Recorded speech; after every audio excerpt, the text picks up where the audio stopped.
Fumbling into You, Sunday Night Lights series. Written by Shannon O'Connor. Narrated by Araceli Gote. Chapter 1. Maggie. My hands are shaking, and I am trying to calm myself down before my dad calls me in. I am about to officially meet the 2023 NFL team, and I am a bundle of nerves. It isn't the first time I have met most of them, but it is the first time I am meeting them in such an official capacity. Not just as the coach's daughter. I am going to be the team's official journalist with exclusive access to the team.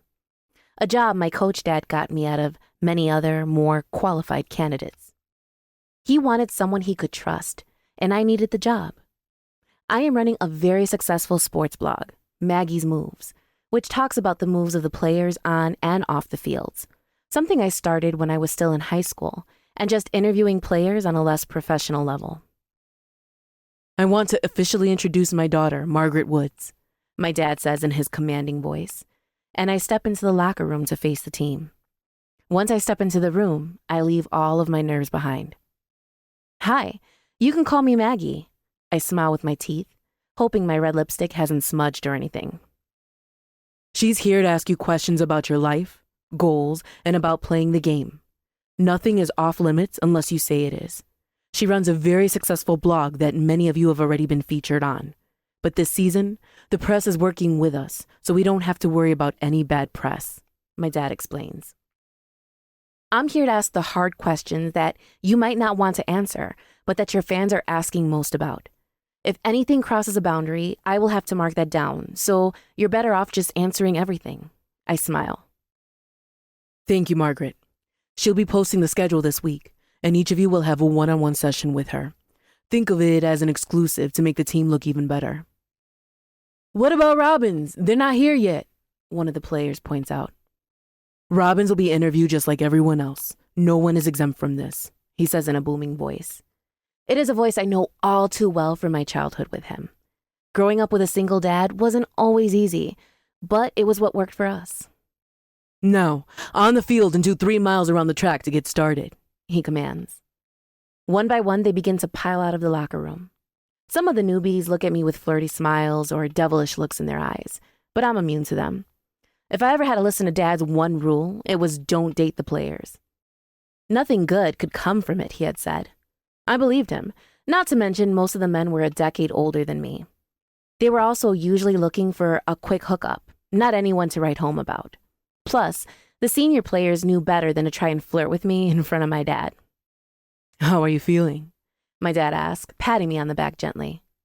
Nervous, but also excited. You have nothing to be nervous about. You earned this, kiddo. Dad, you can't call me that here. I want them to see me as more than the coach's daughter. Right, sorry. Good job today, Miss Woods. He winks and heads to the field with the rest of the team. I follow after him. I need some candidates for the blog to get people invested and ready for the interviews. I have my camera bag with me, and although I only have taken a few photography classes in college, I know what I'm doing.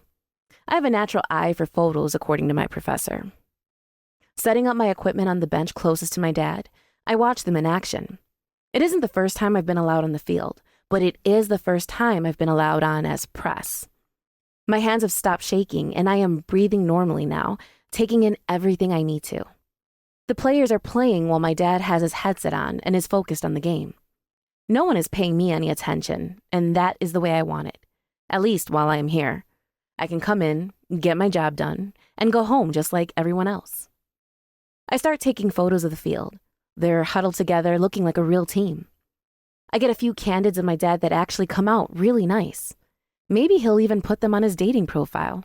Not that he ever uses the thing, but that isn't without encouragement. I'm scoping out the field for the next shot while making sure I'm not in the way of the game. The last thing I want to do was be tackled by someone while they're just trying to do their job. Robbins, get your ass out here.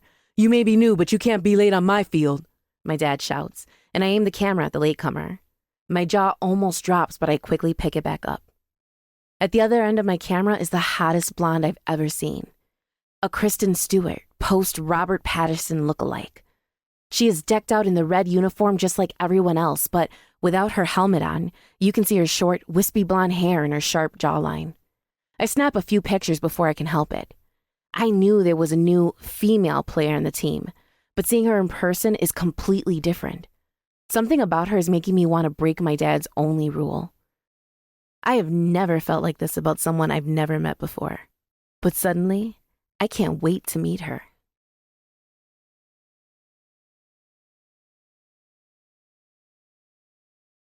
Chapter 2. Rosie. My first thought is she's gorgeous. Her bright red lips draw me in from the start. I don't know who she is because, of course, my flight had to get in late, which made me late to practice. Now, not only am I the new teammate, but I'm the new late teammate, which is not the first impression I wanted to make, but I am moving on. Except, I am getting distracted by the curvy brunette on the side of the field. She has her camera pointed at me, so I guess she is some sort of photographer. But I'm not used to practices being photographed. Then again, maybe they do things differently here. Robbins, ass on the field. Wind sprints until you puke or until you do 150, whichever comes first. Coach yells. Yeah, he is pissed about me being late, and I don't blame him. It isn't a great first impression of me. Got it, coach, I yell back, and start running on the sidelines so not to interrupt the game. I do wind sprints over and over, keeping track in my head and thanking God I didn't have a big breakfast today. I don't want to be the one to actually puke on the field, especially in front of that beautiful woman. Not that I'm going to do anything about her. Sure, I am the type to flirt with the camera crew and make sure they get my good side, but I'm not the type to actually date anyone. It is too messy and I don't have time for it. I am too busy trying to prove to a team of men and my male coaches that I belong here. I'd been traded mid-season because I am that good, but I know I can't last on reputation alone. I want to prove it to them so I can take them staring at me during practice and the wind sprints for being late, but I'm going to prove myself. I get to 149 and almost feel like puking, but choke it back. One more. I just need one more round and then I'm done. So I kick my ass into gear and then run back over to coach with my helmet under my arm. He is going over a new round of plays while everyone is taking a knee. So I follow suit and wait for a chance to be introduced. Now, we have a new player, Rosie Robbins. I don't want to hear a peep out of any of you that could be taken as sexual harassment or you'll be doing wind sprints in your sleep, he warns. Great. I am on a team full of sexually charged men who seem to have a history of not being able to keep it in their pants. Great to be here, I say with a chuckle. Now, let's get back out there. Coach claps and we all run back on the field. I take a seat on the bench, waiting for my turn to be traded in. I know how this will go. I've been the rookie before. I watch to make sure I'm not missing anything important, but my eyes keep fluttering to the brunette and coach. He's telling her something, smiling and laughing together. Is that his? No, he seems to be so much older than her. Besides, it isn't like a coach to bring their girlfriend to practice. I'd get your eyes off Coach's daughter before he catches you and maims you for it. What? My head whips around to one of the guys who are standing behind me grabbing a cone of water. That chick. That's Coach's daughter, and he's extremely protective, so I'd watch where you look, he says warningly. He's not being a dick about it. He's just warning me, which I appreciate. Coach's daughter. No wonder they are so chummy. I'm Wilson, by the way. The guy crunches up the cone of water, dumps it in the garbage can, and holds out a hand. I shake it and smile. He is easy on the eyes, if you are into that stereotypical handsome with the rugged good looks, which does nothing for me, but at least he has some manners. Robbins. I know it's easy to go by last names here. I mean, it is what is written on our jerseys. You traded from California, right? How are you liking the New York weather? He sits down next to me with his helmet between his knees. It's definitely a change, but I haven't been here long enough to get used to it. I haven't even seen my apartment yet. I came straight off the plane, I explain. Yeah, for future reference, Coach hates it when people are late. He chuckles. Yeah, I figured that much out, I laugh. You'll fit in here if you play as good as they say. We take the game seriously, and none of us will give you a hard time for being a chick. Just don't go all girl on us, he teases. Oh, damn, I can't ask to share tampons then? I laugh, and his face cringes. Yeah, none of that, Wilson grimaces. No worries. I had enough of that on my old team. I'm about the least girly girl there can be. I'm just here to play the game and win a few NFL rings, I say with a shrug. I've come so close already. I can already taste them. Then you're in the right place. He smiles, and Coach calls both of us onto the field. We slug on our helmets and run to our positions, ready for the call. I'm second in line behind Wilson, waiting for Rodriguez to throw the ball and start the game. Coach is shouting things, and I spot his daughter taking more pictures across the field. As much as I want to, I can't force myself to stop noticing her. There is something about her I can't explain, like magnets or a force that makes me want to know more about her. Shaking my head, I focus on the game, getting the ball at the last second and running as fast as I possibly can. In the last seconds, I throw the ball to Wilson, and he catches it in the end zone, getting a win for our team. But I don't high-five my teammates. I'm staring at the coach's daughter and wondering how fucked I'd be to get a taste of her. Chapter 3. Maggie. So, what was it like the first time you played on a national level? I asked Wilson. He is one of the older players in the league, kind of like the dad of the group. I'd grown up around him, so I'd picked him to be one of the first players I interviewed because I thought it might be a little easier than some of the new players. And I was right. Talking to Wilson is like talking to an older brother of mine. I don't have to worry about asking the wrong things or if he'll give me a hard time because I know he wants to see my blog succeed just as much as I do. It was certainly surreal. It was amazing seeing all those fans cheering for you, but then also knowing you have the chance to screw up in front of all those people is even more intimidating. It certainly made me take practices more seriously when I was a rookie. What advice would you give rookies or yourself when you were younger, if you could? I ask, sliding into the next question. I'm recording everything on my iPhone, and I will get to go over everything I hear later. Thankfully, I don't need to worry about things like taking notes. I would tell them not to give in to the rookie mullet, because that takes forever to grow out. He laughs. No, but seriously, just listen to your coaches and take the game seriously, because it can carry you if you let it.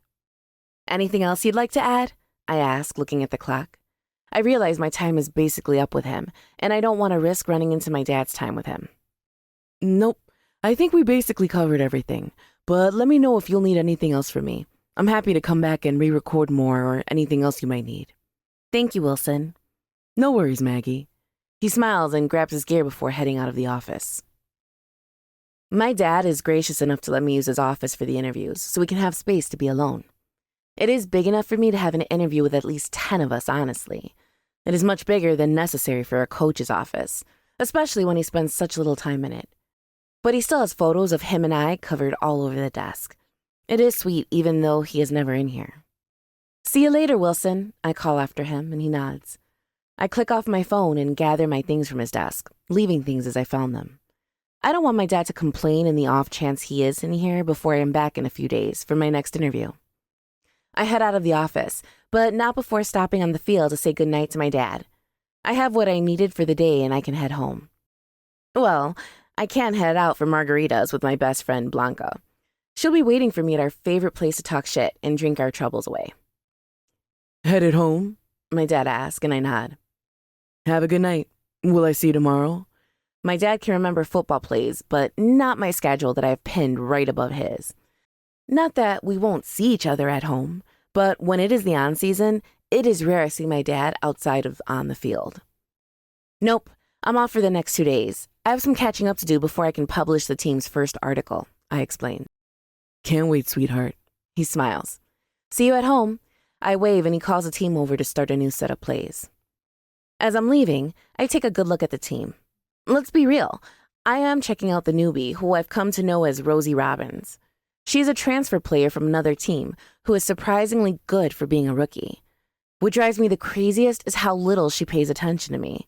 It's not like I want her to check me out or anything like that, but to give me eye contact once in a while or something would be nice. I know the rule of my dad's anyway, and I'm not looking to break that with anyone. I am just curious.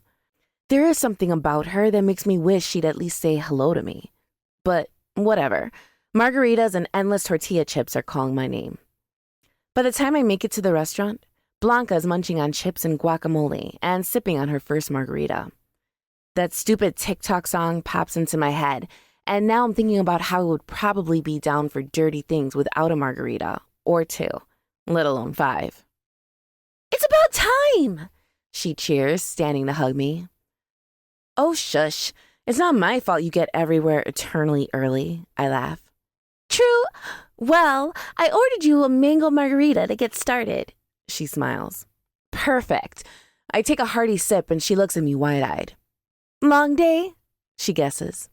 There's a new player on my dad's team, and they haven't even looked at me. Like, I don't know why I care, because I really don't. Except, it's sort of rude how much they've gone out of their way to avoid eye contact with me, I say with a heavy sigh. "Are they hot?" she asks with a laugh.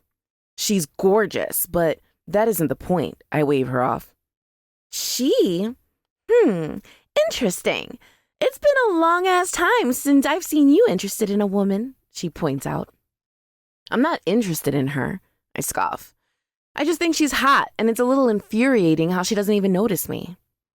"Oh, of course." Blanca brushes me off, and I know she doesn't believe me. Hell, I don't know if I believe me. Whatever, let's just eat. I roll my eyes and pick up the menu, trying to push Robbins out of my mind.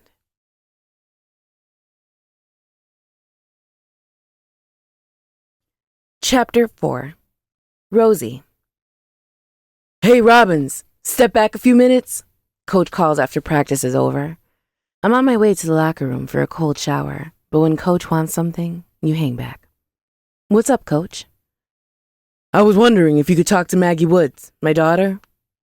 About what, sir?" I clear my throat nervously. Is this about my staring? After Wilson caught me on day 1, I stopped looking at her completely.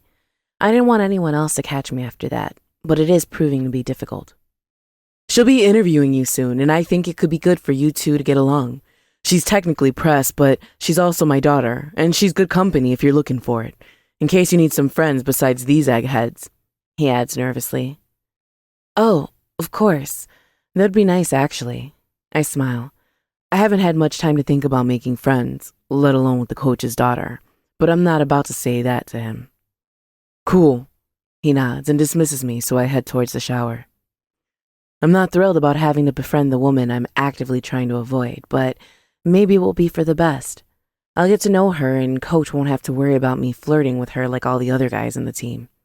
They all look at her like they are hungry, and she's the last meal on the field. Of course, only when Coach isn't looking. Showering takes a little longer than usual, so I'm one of the last ones out of the locker room. But it isn't like I'm in anyone's space. One of the perks of being the only female player on an all-male team is not having to share a locker room with them. I had to do that on the last team I was on, and it was a fucking nightmare. I am too gay to be seeing some of the shit I had to. One too many schlongs being spun around like it is fun to hang out like that. "Hey, Robbins," Wilson calls out, waving me over. "What's up?"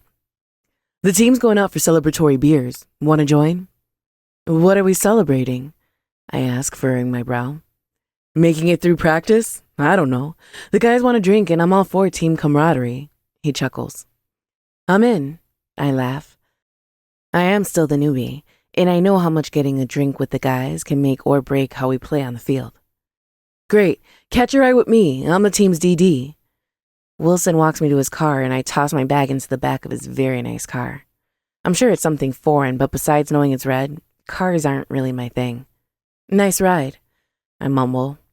"It's he says a jumble of numbers and letters, and I swear he's making up shit, but I try to look impressed. "Nice," I say with a smile. I'm just happy to be part of the team activities. I know how lonely it can be if I wasn't invited to something like this. We pull up to the bar, and I'm not impressed or anything. It's a normal-looking bar, but the inside is full of the team, and I try to think of everyone's name they told me this week. I'm only a few days in, so they'll understand if I'm not remembering everyone's name, right? "Hey guys, I convinced Robbins to join us for a beer." Wilson cheers when we walk in, slapping an arm around my shoulder. The team smiles, holding up their drinks, and ask what I'll have. I grab a Bud Light and an empty bar stool next to Wilson. He's sipping on a Diet Coke. So, how's the first few days been treating you? One of the guys asks. I furrow my brows together, trying to recall his name, but it fails me. They've been as expected. I'm still getting my footing of the team. I smile. You're doing well. We had some rookies who don't take the game seriously, but there's no place for that in the NFL. We're glad you're here, Robbins. He smiles back, and I feel a bit better about being here. Not that I need the external validation, but it doesn't hurt. Thanks. I'm happy to be here. It isn't a total lie. Sure, I miss my team back in California, but I also feel a bit of camaraderie that is rare on a team of this size. But I can tell Coach had something to do with that. I just want to soak it in and join in. The last thing I want is to be the newbie forever. The team breaks into smaller groups while talking about plays and things Coach has said. It is nice. Even when they are disagreeing with him, they are respectful. No one bashes another or tears anyone down. It is clean cut, and everyone wants the same thing, to win the Super Bowl. I know we have more than a chance of making it, and I can use that ring to show my parents this is a serious career choice for me. But that is a whole other issue I don't want to think about right now. I'm listening to Wilson and the guys debate over a play when I check out the mirror in front of me. A flash of red catches my eyes, and I realize it's Maggie.